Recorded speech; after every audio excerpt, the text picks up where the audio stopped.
નકર અત્યારે તમને કહું આ યુવાનીના ઉંમરે ઊભા હોય એટલે સિગરેટ, બીડી, તમાકુ અને ગુટકા, હમણાં ઓલા સાહેબે કીધું હું દાને દાને પે કેસર કા રંગ, હું કીધું એને, એ આ બધું હોય આ યુવાનીમાં.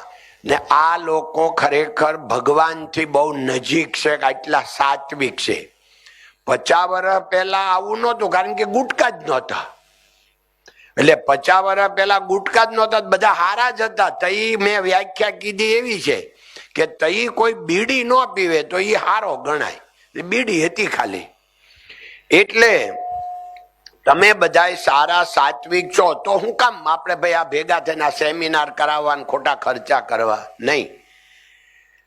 આપણે જ્યાં છીએ ત્યાં સારું જીવન જીવીએ છીએ, હારા છીએ, હાચા છીએ, પણ હજી પણ આનાથી બેસ્ટ જીવન જીવી શકીએ. આનાથી સારું જીવન થાય તો સારું જીવન કેવી રીતે થાય? તો ગીતામાં ભગવાને કીધું છે પ્રશ્ન અને પરિપ્રશ્ન, એટલે કે બધા ભેગા થઈને માનો કે વલોણું કરે, બધા સત્સંગ કરે, એમાંથી માખણ નીકળે, જેમ દૂધમાંથી માખણ નીકળે, અને બધાના જીવન, આપણા બધાના વિચારો અપડેટ થાય અને બધા સુખ ભોગવે. સુખ ભોગવવું એટલે શું? સેટિસ્ફેક્શન. સેટિસ્ફેક્શન એટલે જીવનમાં આપણને આનંદ આવે કોઈ પણ વાતમાં. જો તમે આટલા બધા અહીંયા બેઠા છો અને જો તમારા ભાગ્યશાળી હોવ અને મા બાપ સુરતમાં જ રહેતા હોય અને તમે મા બાપ સાથે જો સાંજે વાળું કરી એકતા હો, એટલે તમને ખરેખર સ્વર્ગનું સુખ ભોગવો છો. આ સાચી સુખની વ્યાખ્યા છે. તમે બે ભાઈ છો, બે ભાઈ ભેગા રહ્યો છો અને તમે સાંજે એક ટેબલ ઉપર એક સાથે રૂમમાં પલાઠી વાળીને જો જમી એકતા હો તો તમે સ્વર્ગનું સુખ ભોગવો છો. આ સાચું સુખ છે. આ બધા ભેગા થઈએ તો આમાં આપણને ઓલું થાય. હું તમને એમ કહું કે બધા જ આપણને ઓળખે, ગોવિંદ કાકા કોણ છે, SRK કોણ છે, બધું તમને ખબર છે. એટલે નવી કાંઈ વાત આપણે જાણવાની નથી. પણ એ તમને ખબર છે ને કે રાહુલભાઈ છે મુંબઈ, એ ગોવિંદ કાકાના ભત્રીજા છે. બધાને ખબર છે ભાઈ? હવે રાહુલભાઈ ના લગ્ન થાય અને 24 વર્ષ થયા, અને 24 વર્ષથી લગ્ન રાહુલભાઈ ના થયા અને હજી મુંબઈ અમે ભેગા રહીએ છીએ 24 વર્ષથી.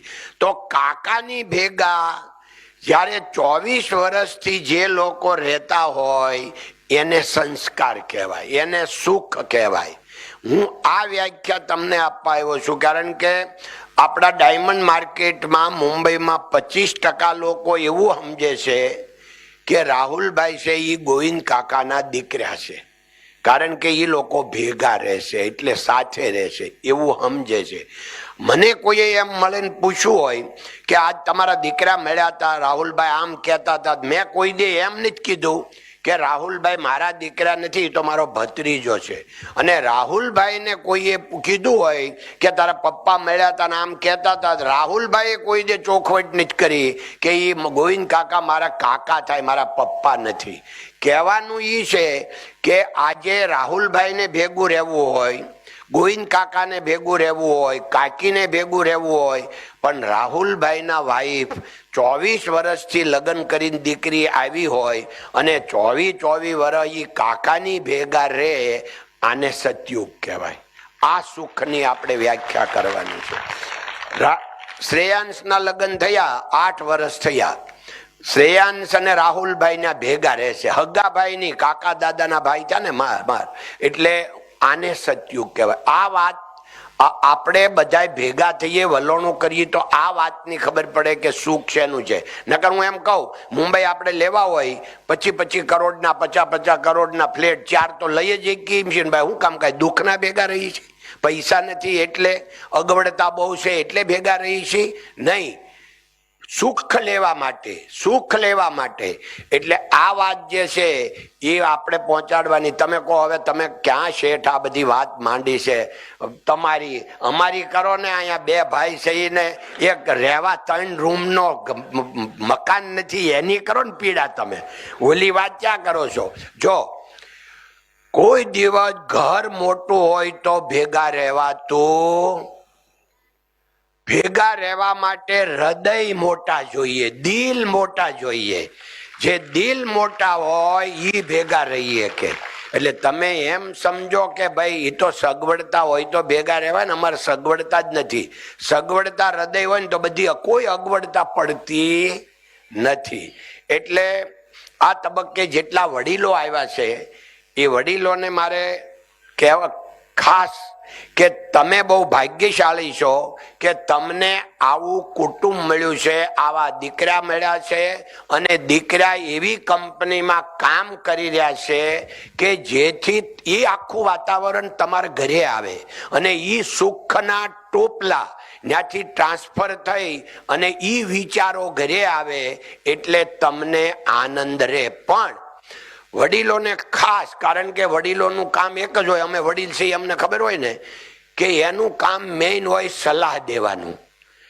એટલે અત્યારે દુનિયામાં કોઈને સલાહ લેવી ગમતી એટલે પૂછે એનો જવાબ આપવાનો. તો વડીલોને મારી પ્રાર્થના કે દીકરો પૂછે તો જવાબ આપવાનો, બાકી જે કરતો હોય ને એને કરવા દેવાનો. અને તમને એમ લાગે ખોટું કામ થઈ રહ્યું છે તો વિવેકથી એને પૂછવાનું કે દીકરા આપણે આ કરીએ છીએ બરાબર છે, તું જરા જોજે. બસ આટલું કહેવાનું. ટકોર કરવાની.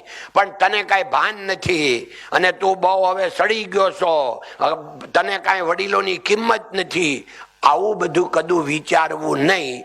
કારણ કે આ દુનિયામાં તમે જનરેશન ટુ જનરેશન જોવો તો બાપ કરતા બેટા હવાયા જ હોય.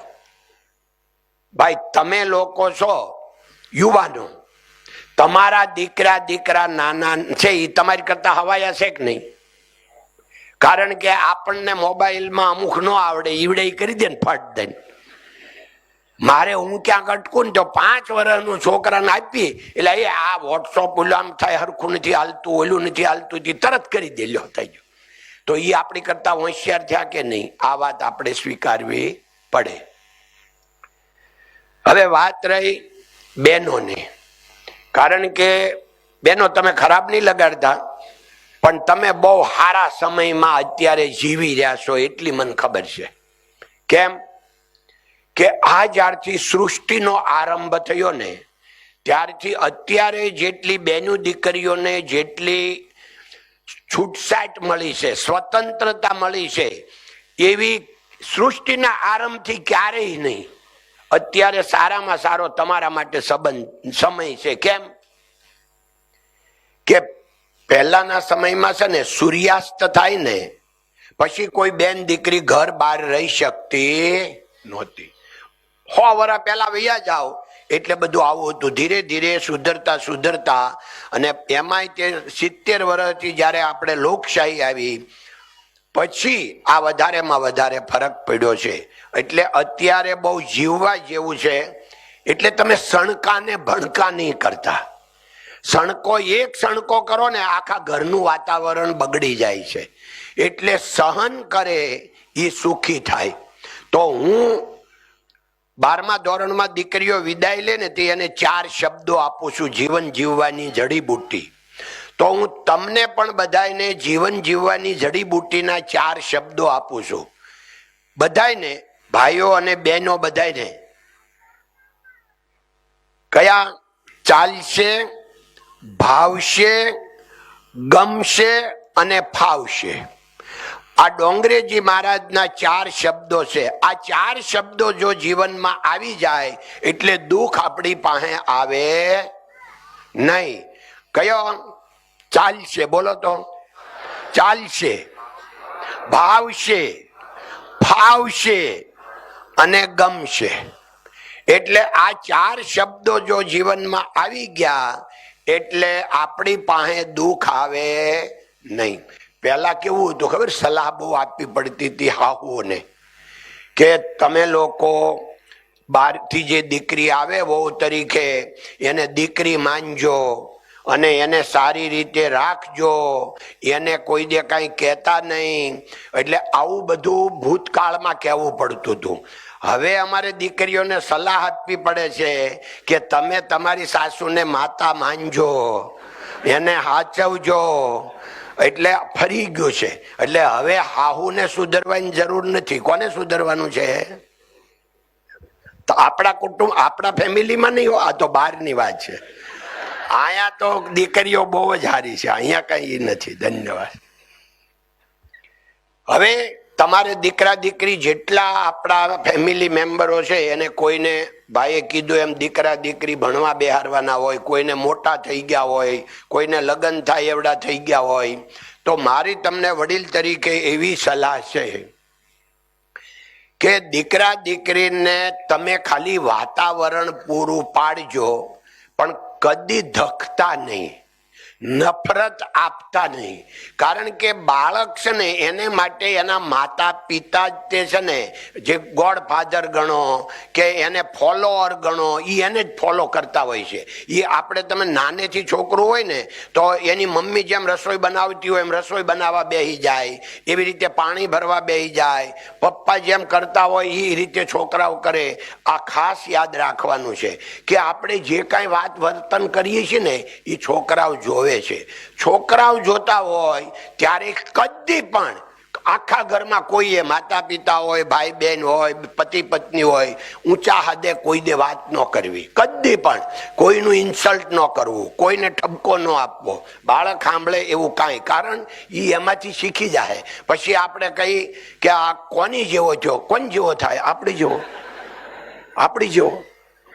એટલે આ ધ્યાન આપણે રાખવાનું છે કે છોકરાઓને, છોકરા બગડેલા હોતા જ નથી, આપણી મિસ્ટેક હોય છે અને છોકરાઓ આપણી કરતા હારા જ હોય છે. એટલે તમે છોકરાઓને માટે શું, તો એને છે ને તમે એમ કહો તું ટીવી જોતો નહીં, તું આ મોબાઈલ જોતો નહીં, નહીં માને તો એને માટે વાતાવરણ કેવું ઊભું કરીએ કે એને આપણે નથી ટેલિફોન જો મોબાઈલ લીધ દેવો તો એને શું ગમે છે એની એક થિયરી અઠવાડિયે 15 દિવસે મહિને સમજી લો કે એને કઈ વસ્તુ ગમે છે, એ વસ્તુને એને રવેડે ચડાવો એટલે ઓટોમેટિક અહીંયા ઓછું થઈ જાય. એટલે આ થિયરી આપણે પકડવી પડશે. પ્રેક્ટિકલ, મારી પાસે પ્રેક્ટિકલ છે એટલો ટાઈમ નથી કે અત્યારે હું તમને કહી શકું. તો હવે વાત રહી કે છોકરાઓ 12મા અને 10મા આવે ત્યારે શું કરવું. તો જુઓ, પહેલા તો તમે ટકાની પાછળ પડતા જ નહીં. હમણાં ઓલા ભાઈએ કીધું એમ એ ટકા શું છે, તો ઈ છે મેમરી, યાદ રહે, કાંઈ કામનું નથી.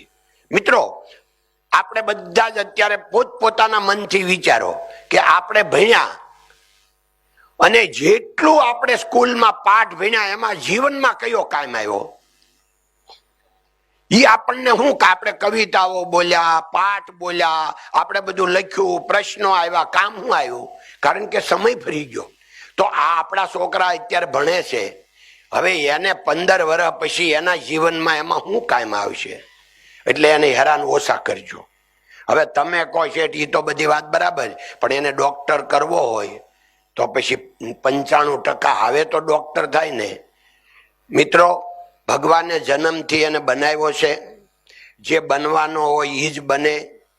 ઉંદર કાપે કરંડિયો, સાપ ઉંદરને ખાય, ઉદ્યોગે અવળવું પડે, હરી કરે તે થાય. હવે પ્રારબ્ધની વાત એવી છે કે ઉંદર છે ને એ કરંડિયો કાપ્યો એને, કારણ કે રોજ કરંડિયો કાપતા હતા ને તેને અંદરથી ફ્રૂટ મળતું હતું, ખાવાનું મળતું હતું.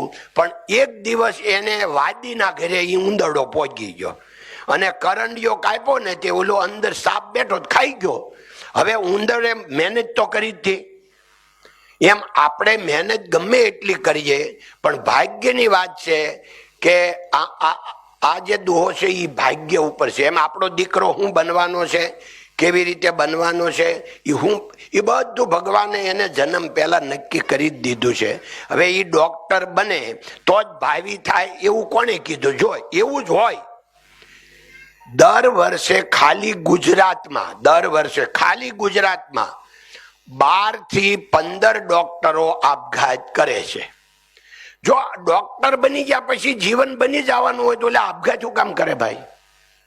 એવું નથી.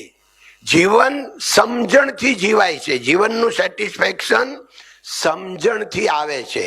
એ પૈસાથી સુખ મળે એવી કોઈ ગેરંટી નથી. એ મોટું જૂઠાણું છે. પૈસાથી સગવડતા મળે કે તમારી પાસે પૈસા હોય તો તમે મોટરસાયકલ લઈ શકો, તમને સગવડતા મળી હરવા ફરવાની, મોટર લઈ શકો, હરવા ફરવાની સગવડતા મળી, પણ એનાથી જીવન ન બને, એનાથી સ્વભાવ ન બને. અને સુખ કોણ આપે? સ્વભાવ, પોતાનો ભાવ. આપણે કહીએ ને ભાવ વધી ગયા તો માલથી માણા કમાય કે ભાવથી? એમ આપણો ભાવ, સ્વભાવ, આપણો પોતાનો ભાવ, સ્વભાવ જો આપણો સુંદર હોય એટલે તમે જ્યાં જાવ ને તમને સુખ મળે. એક વ્યક્તિનો સ્વભાવ સારો હોય એટલે એની પત્નીને સુખ, એની બેનને સુખ, એના પપ્પાને સુખ, એની મમ્મીને સુખ, એના છોકરાને સુખ. એક ગરમ મિજાજનો માણસ હોય અને મારી ભાષામાં કહું તો અભિમાનનું ઘૂસડું હોય, એ ઘરે જાય ને ત્યાં છોકરા હાપડા ફાપડા મળે થવા, બધું ઘરમાં હરખું મળે થવા, અને ડરના માર્યા બધા ગામ થાય.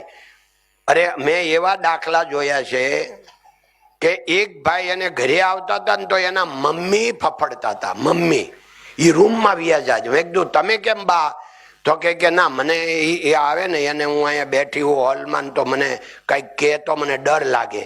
હવે મમ્મી ડરી જાય, આવા જો હોય એને કોઈ દે સુખ મળે ભાઈ? કારણ કે જો તમે સુખનું સાધન કહ્યું કે અગર તમે ઘરે જાઓ તમારો ભગવાનની દયાથી મોટરસાયકલ તમારી પાસે હોય અને તમે હોર્ન વગાડો અને દોડાદોડ છોકરા આવે, તમારી મમ્મી બહાર ઓટલે આવી જાય, પત્ની ઓટલે આવી જાય, તો માનજો કે તમે સાચા સુખના અધિકારી છો અને તમારું આખું કુટુંબ સુખી છે. બાકી જો તમે જાઓ ને બધા ગભરાઈ જાય એટલે સમજવાનું કે અહીંયા ક્યાંય સુખને એન્ટ્રી આ ઘરમાં નથી. તો એ કોણ કરે? માણા તો એનો હોય જેનો સ્વભાવ સારો, બધા એની પાસે દોડીને આવે. જેનો સ્વભાવ ખરાબ, ત્યાં બધા આગા ભાગે. એટલે એક તમને ખાલી એક્ઝામ્પલ આપી એટલે ઇનફ છે. એક જ તમને જીવન જીવવાની જડીબુટ્ટી આપી દઉં છું કે મેં આ જાહેરમાં ઘણા વાર આ વાત કરી છે, જાહેર પ્રવચનોમાં, અને યુટ્યુબમાં તમે કદાચ ગોવિંદકા ધોળિકા નાખો તોય આ બધા આવે. તો હું એમ કહું કે કેવી રીતે સુખ મળે, સુખની કડી કઈ, તો મારી પાસે એના ફોર્મ્યુલા છે અને એના હું સેમિનાર કરું છું. એક તો ક્રોધ કરવો નહીં. હું એક સેમિનાર છે એ 15-20 મિનિટનો, તો તમને કદી પણ આખી જિંદગીમાં ક્યારેય ક્રોધ આવે નહીં. પણ એ આપણી પાસે ટાઈમ નથી એટલે અત્યારે તમને એનાથી જે સસ્તી અને સહેલી જે જડીબુટ્ટી છે એ આપું છું કે તમે કોકને માન આપવા શીખો. પછી પત્ની હોય, બાળકો હોય, મા બાપ હોય, ભાઈ હોય, બેન હોય, તો અને પાડોશી હોય કે કુટુંબ હોય, ગામ હોય, ગમે ત્યાં, એટલે તમને કેવી રીતે સુખ મળે. તો હું તમને કહું કે હું ત્યારે લાલજીભાઈ ત્યાં હીરા ગણતો તો 1968માં ડોંગરેજી મહારાજની કથા રૂવાળાને ટેકરે હતી. તો હું રવિવારે બપોર પછી રજા રહેતી હતી, કારણ કે તઈ કારખાના આખા સુરતમાં 14 કલાક હાલતા. સવારે 6 વાગે ચાલુ થાય, સાંજે 8 વાગે બંધ થાય, અને રવિવારે બપોર સુધી ચાલે 1 વાગ્યા સુધી. ખાલી રવિવાર બપોર પછી જ રજા રહે. 6 વર્ષ મેં આ 14 કલાક કામ કર્યું. એટલે મેં નહીં, ત્યારે બધા જ કરતા. હીરામાં જેટલા હોય બધા જ હીરાવાળા, અહીંયા વડીલો કોઈ બેઠા હોય, હીરા ગણતા હોય, તો આ જ ટાઈમ હતો. એટલે એમાં કાંઈ નવું નહોતું. એટલે રવિવારે હું કથા સાંભળવા ગયો ને મને એટલો આનંદ આવ્યો. મેં લાલજીભાઈ શેઠને કીધું કે મને આખી કથા સાંભળવા જવા દો. હવે હું ઘાટનો કારીગર, તો મને કે તું હીરા રોજ બનાવીશો અને મારે 2 ઘંટી બંધ રહે એટલે તારે આવવું તો પડશે. તો મેં કીધું હું રાતે બનાવી દઉં તો હીરા તો હાલશે. એટલે હું રોજ સાંજે કથા પૂરી થાય એટલે 6:30 કારખાને જાઉં ને 12 વાગ્યા સુધી 1 વાગ્યા સુધી બેહું, હીરા થઈ જાય. એટલે આખી કથા મેં સાંભળી. હવે કથામાં હું આવ્યું કે તમને માન કોઈ આપે તો ગમે છે? તમારા હૃદયને પૂછો. તો મેં તો મારા હૃદયને પૂછ્યું, મને તો બહુ ગમે કોક માન આપે તો ડોંગરેજ મહારાજ કે હાવ મફતમાં મળશે, કોઈ ખર્ચો નહીં. તમારે ખાલી બીજાને તમે માન આપો એટલે તમને માન મળશે. પછી એની આખી સૃષ્ટિ સમજાવી કે આ ભગવાને સૃષ્ટિ બનાવી, એનો નિયમ એવો છે કે તમે જેવું આપો એવું તમને સામું મળે. અને આપણને પણ બધાને અનુભવ હશે.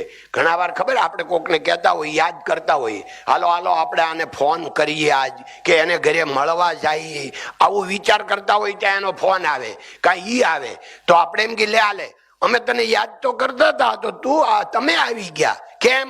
તો આપણે કઈ ટેલિપથી. કેમ કે તને કોણે કીધું? તો કે મને જેને કીધું એને તને કીધું, ને તને જેને કીધું એને મને કીધું. કારણ કે આપણા બધાની અંદર રહેવા વાળો આત્મા એક છે. આ સૃષ્ટિનો નિયમ છે. આવું તમને ક્યારે અનુભવ થયો ભાઈ? થયો છે? ધન્યવાદ. એટલે આ અનુભવના આધારે ડોંગરેજ મહારાજે એક દાખલો આપ્યો કે કેવી રીતે તમને માન મળશે. તો એક પાણી આપણ તો કે કોઈ હિમાલયમાં જાય અને હિમાલયમાં ગયા, ત્યાં લાખો પહાડિયા છે, પણ જ્યાં આપણે ઉભા રહી ત્યાં 10, 20, 25 પહાડ તો દેખાતા જ હોય.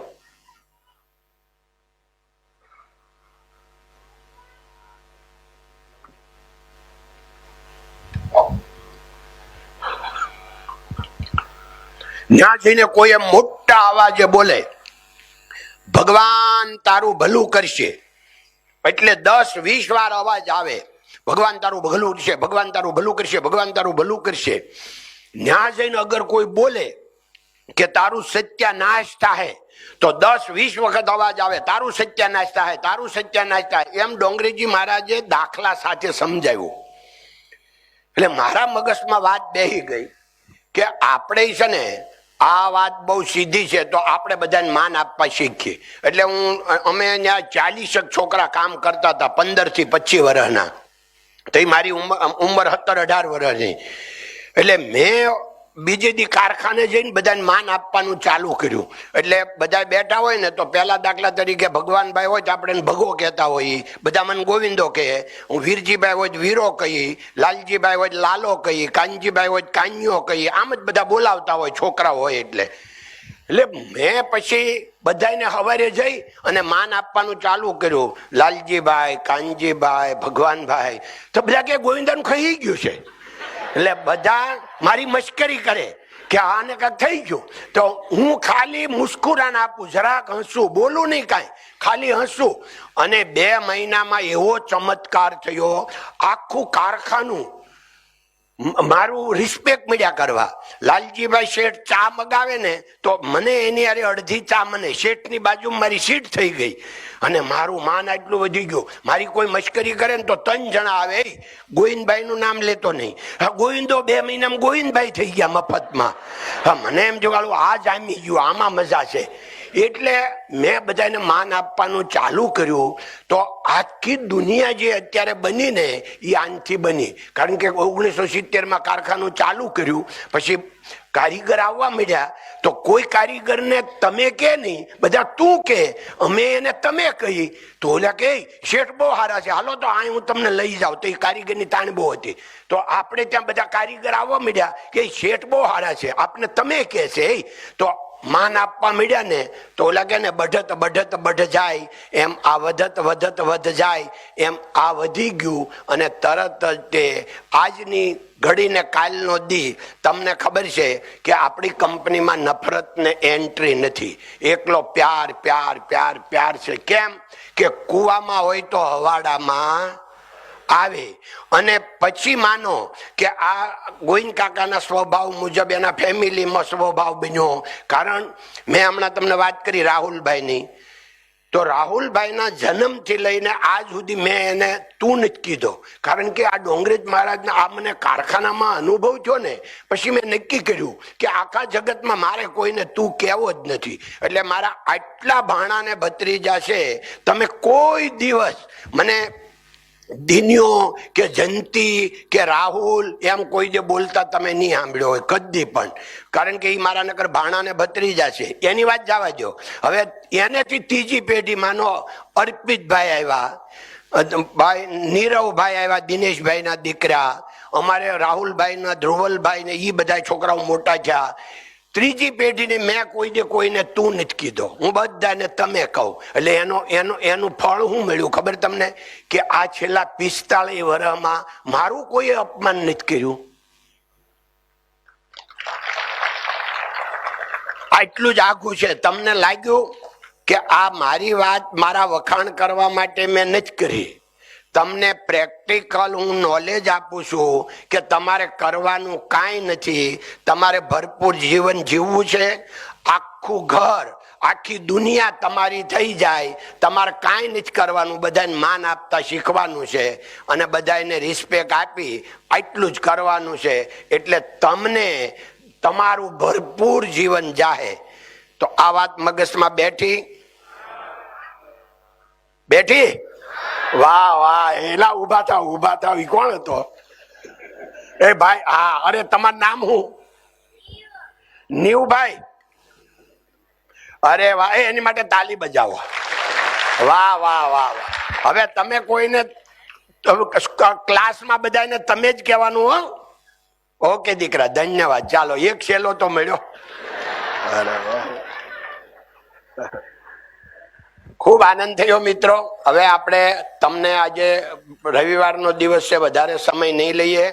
તમારે કોઈને કાંઈ પૂછવું હોય 2 મિનિટમાં તો તમે કાંઈ હોય તો આપણે વાત કરીએ, નકર હવે આપણે આ વાત પૂરી અહીંયા કરીએ છીએ. તમે રવિવારને દિવસે ખૂબ આનંદ થયો કે એટલા તમારા માટે, જીવન માટે તમે આવ્યા. અને તમારા કોઈને અમે ગૌરવ લઈએ છીએ. અને આ આપણી SRK નું એક જેને કહેવામાં આવે કે મૂલ્ય બની ગયું છે, વેલ્યુ. કે આવું આખું ફેમિલી કે ભાઈ કારખાનામાં આખી 5000 માણસમાં બધા નિર્વ્યસની છે, તો આમાં તમે પણ બધા નિર્વ્યસની છો. એમ છતાં કોઈ ક્યારેક ચોરાયા ખાતા હોય તો અમે એને એમ કહીએ કે ભગવાનની કૃપાનો પાર નથી, જીવની અવળાઈનો પાર નથી. આપણે જીવ છીએ એટલે જીવની અવળાઈ હોય, પણ મારી આપ સૌને પ્રાર્થના છે કે આપણે હવે ભલે અત્યાર સુધી જે થયું તે, પણ આપણે ભલે જીવ જ છીએ, પણ આ અવળાઈમાંથી નીકળી જાવ. સારું હોય તો અમારી પાસે બધી સગવડતા છે, અમે ન ખાઈ ભાઈ. એટલે તમે એમ સમજો કે આ પણ જીવન છે, અમે નથી ખાતા, તેમાં શું પ્રોબ્લેમ આવી ગયો ભાઈ?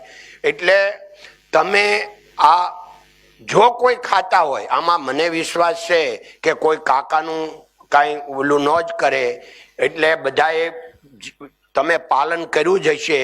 એમ છતાંય ઘરે જઈને ખાતા હોય તો આ બધી બહેનોને મારી ખાસ પ્રાર્થના કે કદાચ એના મમ્મી પપ્પાને ન ખબર હોય પણ તમને તો ખબર હોય જ. એટલે તમારે ગોવિંદ કાકાને ખાલી એક ચિઠ્ઠી 2 લાઈન લખીને કે ભાઈ તમે કાકા તપાસ કરજો, એ હજી થોડુંક આમ તેમ લે છે. ઓલું નહીં હોય, સાંટાવાળી વાત નહીં, હા ગુટકાવાળી વાત. હા, એ તો આપણામાં હોય જ નહીં ને, સાંટો પાણી તો આ ગુટકાવાળું કાંઈ હોય તો એ ખાય છે. તો હું છે ને એ સમજાવીશ, એને કાઢી નહીં મૂકું. એટલે સાંભળો, હું તમને કહું, 1-2 વાર વોર્નિંગ આપશું. એટલે તમે બેનું પાછા બીતા નહીં કે ભાઈ હવે માંડ કરીને કામે સીડ્યા છે ને પાછા ક્યાં આ ઘર ભેગા થાય. એવું નહીં થાય. પણ આપણે બધાએ એનું રક્ષણ કરવું છે. હું કામ ખબર? એક વ્યક્તિ છે ને એ કુટુંબનો અત્યારે સ્તંભ છે. થાંભલો એ ભાંગવા નથી દેવો. અને નકર તમને બધાને ખબર છે, વડીલોને માટે ખાસ હું કહું છું કે હું આ છોકરાઓને તો કહું જ છું અમારે, પણ તમને વડીલોને આ મેસેજ આપું છું કે આપણા દીકરા જો વ્યસન કરે તો કંપનીને તો ફાયદો જ છે. શું ફાયદો છે? કે ઈ અગર વ્યસન કરે, ગુટકા ખાય, તમાકુ, તો છે ને હીરા હારા થાય. અને જ્યારે આપણે એને ના પાડીએ એટલે એનું મગજ જાય અને એનો મૂડ ન હોય એટલે કામ થોડુંક બગડે. પણ આપણે એકલો નફો નથી જોતો, અમારે તો માણા જોઈએ છે. એટલે આવા માણા ન મળે. એટલે આ માણા આપણે જોઈએ છીએ. રૂપિયા તો આવે ને જાય, એ તો આવશે ને જશે. એટલે એ બુદ્ધિનું સ્તર છે કે ભાઈ કંપનીને નુકસાન થાય એવું કાંઈ ન કરાય. તો આપણે એમાં ભલે રૂપિયાનું ભલે નુકસાન થાય, એ ભરપાઈ થઈ શકશે, પણ માણસનું કોઈ દિવસ ભરપાઈ થાય નહીં. એટલે આપણે માણસ જોઈએ છે અને આ દુનિયામાં માણસ નથી, તમે માણસ છો. એટલે અમારે તમને જોઈએ છીએ, તમારા કુટુંબને જોવો છો, તમારા દીકરાને જોઈએ છીએ. અને તમને જાણીને કદાચ ખ્યાલ આવશે કે અત્યારે કેન્સરના એટલા બધા વ્યાપક થઈ ગયું છે, એટલું વ્યાપક થઈ ગયું છે કે ઘરે ઘરે અમારા આખા કુટુંબમાં સ્વામિનારાયણ સત્સંગને હિસાબે વ્યસન છે જ નહીં. અમારું કુટુંબ એટલે કાનજી દાદાનું કુટુંબ કહું. મારા ફાધરને 4 ભાઈ, એમાં ભવાની જેમસે આવે ને હરિકૃષ્ણ આવે અને બાલકૃષ્ણ આવે, ફઈના દીકરા. એટલે આ અમારા આખા કુટુંબમાં વ્યસન નથી, કારણ કે સ્વામિનારાયણના સત્સંગને હિસાબે બચી ગયા. એમ છતાં ખાલી 2-4-6 છોકરાને વ્યસન થઈ ગયું હતું. તો જો 2 છોકરા તો ઓફ થઈ ગયા અમારા જ કુટુંબના, અને 3 ને અત્યારે કેન્સર લાવ્યું છે. બોલો, 5 તો કેન્સરના કેસ અમારા કુટુંબમાં થઈ ગયા. તે બહાર જ્યારે વ્યાપક હોય ત્યારે કેટલા થતા હશે, એટલે બહુ ડર લાગે છે.